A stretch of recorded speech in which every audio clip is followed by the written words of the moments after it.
My name is James Williams Jr.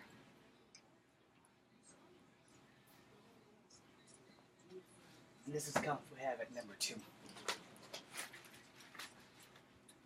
You know, I post a lot of videos.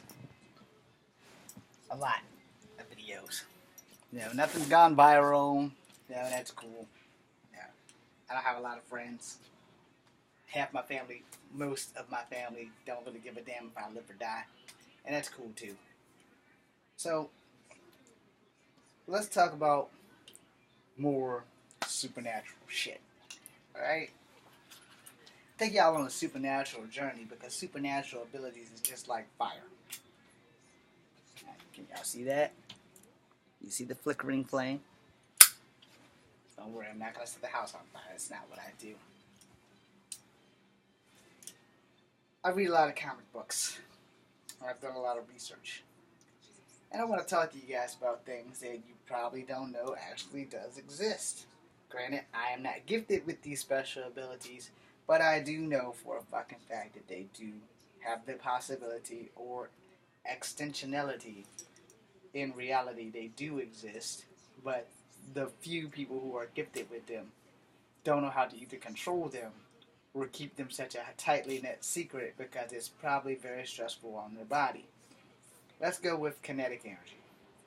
We all know that energy in itself is basically kinetic, but people who actually have the process of telekinetics or mind over matter powers, the only reason why a lot of people won't come forward with that because evolution prepares man for the next step or the next big jump and how it decides if you're going to be a Homo sapien or in the X-Men words, a Homo superior.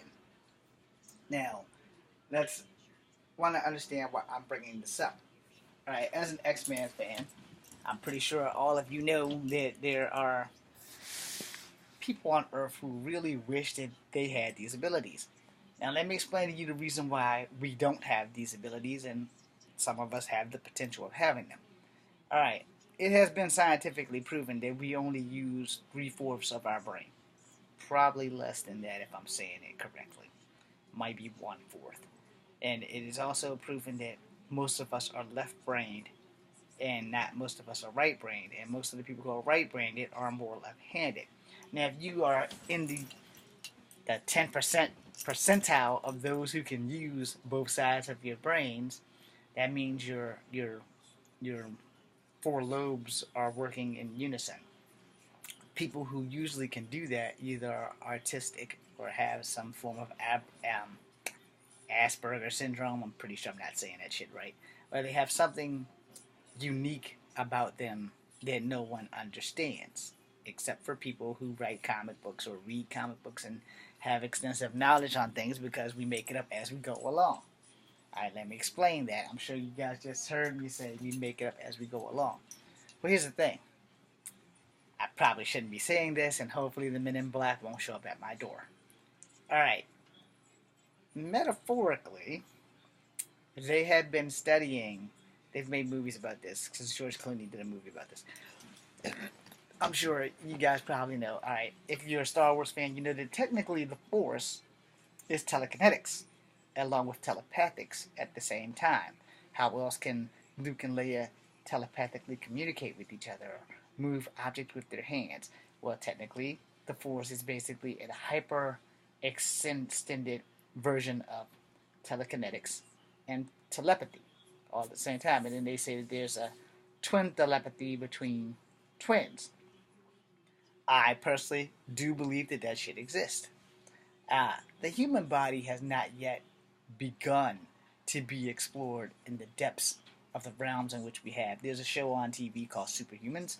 I'm sure you've probably heard of it, and if you haven't, then I just gave them a free promotion. I do not know what channel they're on because I don't watch it. I've seen specials where the guy submerged himself in ice and his body temperature never dropped, etc., etc., so he technically is Iceman. Now, he can't project ice and form it in his hands or shoot it out or anything, but he has built up an immunity to ice. And then there's the guy who's not a Navy SEAL but can hold his breath for more than 5 fucking minutes underwater. So technically he's like Namor. But telekinetics has been the only scientifically proven power that humans have. Now, this guy's inability to freeze in frigid temperatures is just a hyper sense of adaptation. His body is made to adapt to that point where that shit ain't bothering him. So telekinetics is technically, I don't know what's going on with this camera. Technically, it's the same shit. You know, you have the ability to move shit with your mind, and your hands never have to touch it. Same thing with being able to control it through your hands to move things. You know, and kinetic energy is just energy that you can manipulate to a certain extent. Now, I don't get along with technology. I don't have good relationships with technology, period. So with that camera glitch, I don't know if that's like the government kicking in or if that's like my superpowers. But no, it's pretty much not my superpowers. I just don't have a good relationship with technology. Usually when I touch technological shit, sometimes I get shocked.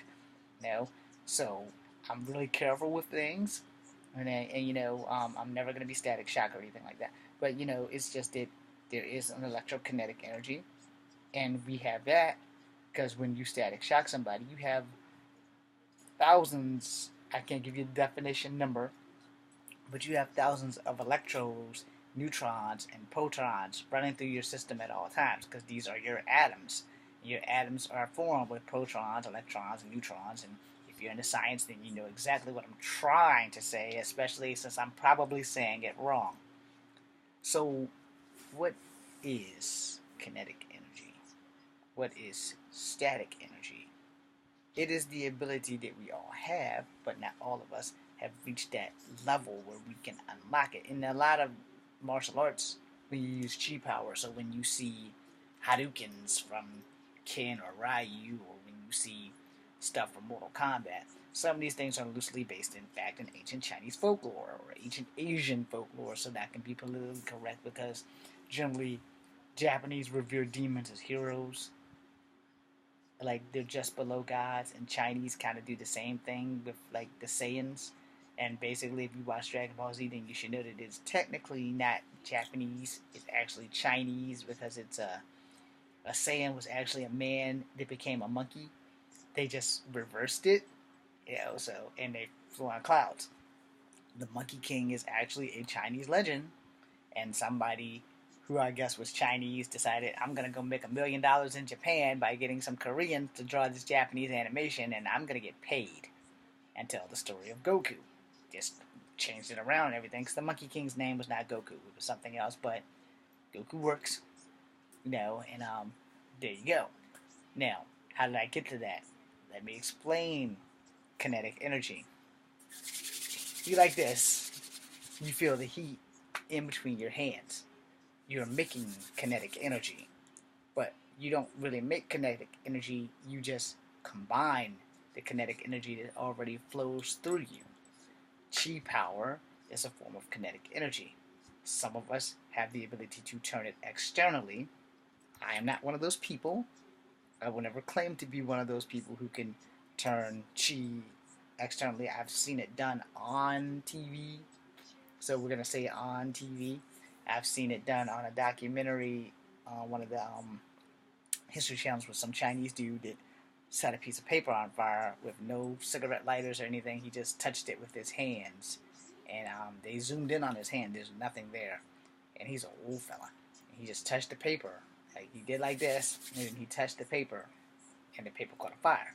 Now I don't know if this guy's a magician, because magicians have their little parlor tricks that do that shit. You know, enough static electricity can start a fire. That has been scientifically proven, and every time that you get shocked by someone else and it hurts like a motherfucker, it's because that person probably has just a little bit more static energy than you have, or they've been walking around on stuff like carpets and just building up a bunch of fused energy, and you can shock the shit out of someone. So kinetic energy does exist. Now, why can we not unlock the telepathic energy? Here's the thing.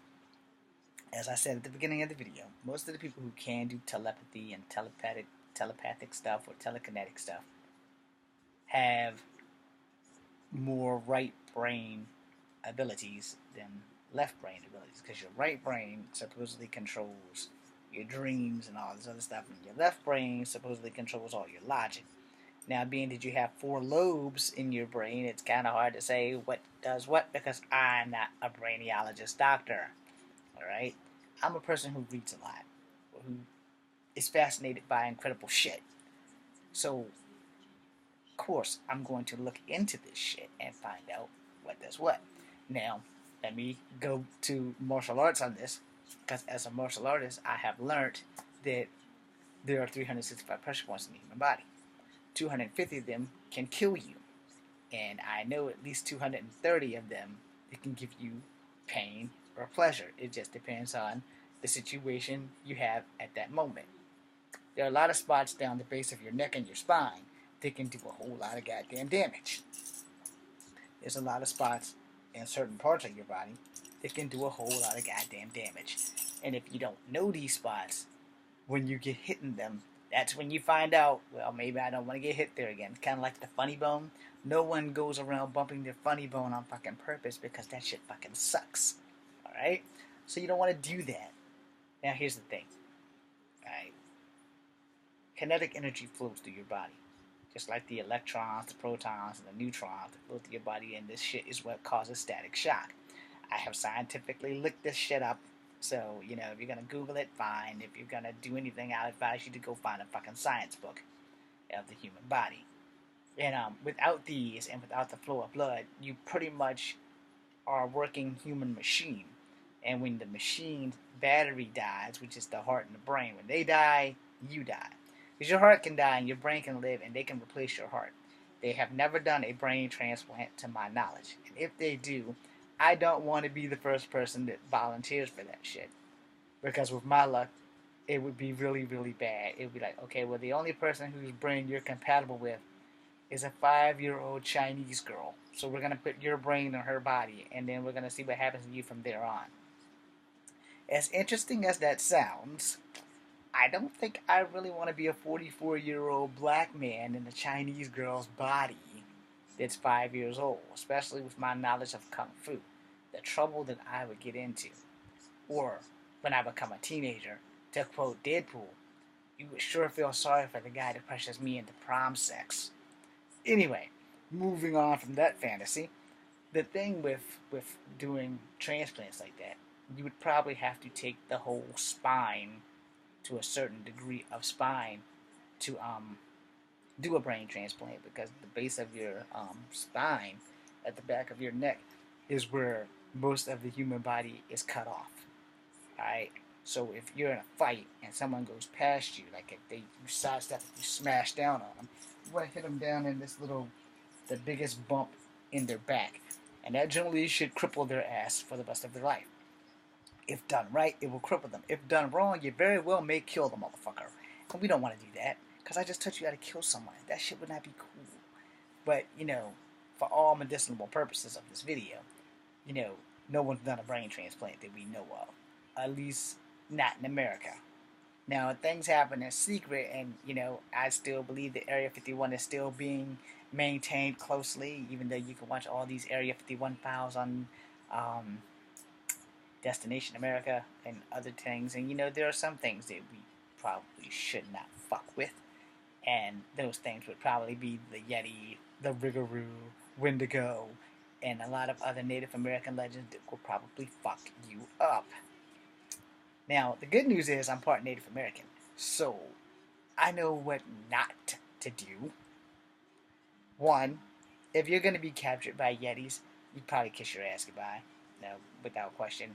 There's no telling if they're good or bad. However, from what I know of Yetis, I would say they probably don't want us near them, and they don't want to be near us. They probably just want to be left alone. Unfortunately, as humans, we tend to not do that. I'm going to make a video specifically on Native American legends as soon as I'm done with this, which will be in like 4 minutes because I'm already past the 14-minute mark. We need to understand how our body works. We need to understand how to unlock the full potential of the human body. If we all have kinetic energy, then we all have the potential to evolve into Homo superior, as they say in the X-Men. And I'm using that as an example because You're already a Homo sapien, yeah, which means you're not an ape. And you need to understand, and I'm going to say this because there are a lot of you out here who are Darwinist or scientists that believe in the Big Bang Theory and the Darwin thing, which I don't have a problem with that, because honestly, I'm gonna be the only person who points this out on the internet that an intelligent four-legged animal that has thumbs for feet should probably be able to talk instead of swinging from trees and throwing shit at us. So if we came from them, what made our feet change into toes instead of having hands for feet? Secondly, why do they throw shit at us? What, did we get something special where we can talk and they can't? Why can't they talk? Who taught us how to talk? So honestly, okay, here's how I look at this. I believe that it's a combination of both. In the beginning, God made the heavens and earth. There you have your Big Bang. And then God made man.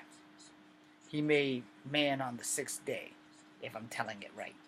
But he made the animals first. Now would God look around and say, look at this little monkey, and say, okay, I'm going to make an improvement on this monkey and give him a voice. I'm going to take away his hands that he has for feet and give him toes. And I'm going to lay him in this beautiful garden, and the only person that's going to teach him how to talk is me. There will be no other people on earth, just him. Then in a couple of days, I'm going to give him a chick to have babies with. And I'm going to do everything I can to teach them right from wrong, but they cannot eat from the tree of knowledge, which would instantly teach them right from wrong. Now, here's where that atheist thing comes in, because devil worshippers will tell you that there was a third woman or a second woman named Lilith. So I'm like, the Bible don't mention Lilith. And the only thing I can really say about the Bible is that none of us were there. So we don't know if Adam was black, we don't know if Adam was white, but for most depictions, even in black churches, Adam and Eve were white. Alright? Now, from the location of what they say in the Bible, it's more than likely that they were probably Asian. But, you know what? We weren't there. Now, so for anybody who's atheist or anybody who's overly protective of the church, you can say what you want. You have that right to do that. But here's the thing. We definitely didn't come from ape, because apes have been around longer than we are, yet they still don't have the intelligence to actually conjugate a vowel and tell us what we need to learn from them, but they don't have a problem throwing shit at us. Now, here's the thing on that. If they get their kicks out of throwing shit on us, then I understand the human genome just a little bit better. Oh, look, these are humans. Let's throw shit at them. But we should not throw shit at them. Let's throw shit at them. That's how we communicate with these motherfuckers. We're gonna throw shit at them. We don't talk. We sling shit. Humans sling dope and hash. They inject us with deodorant and stuff to test on us before we test on them. Let's throw shit at those motherfuckers. That's what we're gonna do. We're gonna jump up and down and ooh, ooh, ooh, and all this other bullshit. But we're gonna throw shit at humans. They put us in these cages. They say they're watching us in our natural environment, which they could probably be no more further from the truth. But I'm not gonna go get in a fucking open window truck and go on a fucking safari and have elephants ramming into my damn truck, or rhinoceros, or the most thing that kills every human that goes to Africa more than anything else, a motherfucking hippo. I'm not doing any of that shit. I'm sure as hell not gonna cross a river that gazelles, antelopes, chinos, and a whole bunch of other shit get attacked by crocodiles and alligators. I'll be goddamn. But we're gonna watch them in their natural environment. And these made-up natural environments, they call cages. You're damn right they're gonna throw shit at us. They're not free. They're technically captives. But we enjoy seeing them. That's why zoos exist. I'm James Williamson. You just come for number 2. B, C, and